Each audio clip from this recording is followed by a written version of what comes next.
In this video, we'll evaluate expressions that have fractions inside square roots. Now, before we get started, let's note that in later mathematics, we learn more complex properties involving fractions and square roots. Here, we're only going to look at fractions inside square roots, where both the numerator and denominator are perfect squares. So this will allow us to calculate these just by thinking about those numerators and denominators and not relying on any other properties.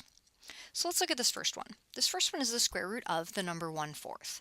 Now, both 1 and 4 are perfect squares.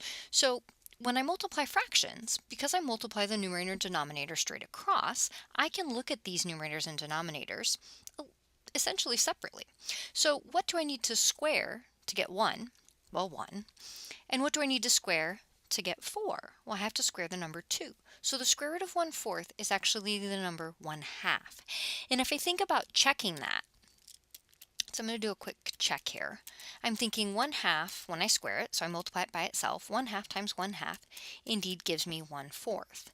So I'm looking at that numerator and denominator and knowing that I'm going to multiply across. That's going to be the trick to doing these pretty quickly. Let's look at the second one. So the square root of 4/9. Thinking about what do I need to square to get the number 4? Well, I need to square the number 2. And then thinking about what do I need to square to get the number 9? That number is 3. And again, I could do a quick check here. If I take 2/3 times 2/3, I should get 4/9. And indeed, when I multiply that numerator across, 2 times 2 is 4. Denominator straight across, 3 times 3 is 9. So the square root of 4/9 is then the number 2/3. Let's do these last two. I have the square root of the number 100 over 81. So not a pretty number, but 100 is a perfect square. And so the square root of 100, I'm thinking, is 10. The square root of 81 is 9. So that square root of the number 100 over 81 is simply the number 10/9.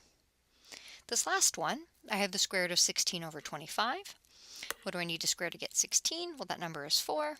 And what do I need to square to get 25? That number is 5. So the square root of the number 16/25 is 4/5.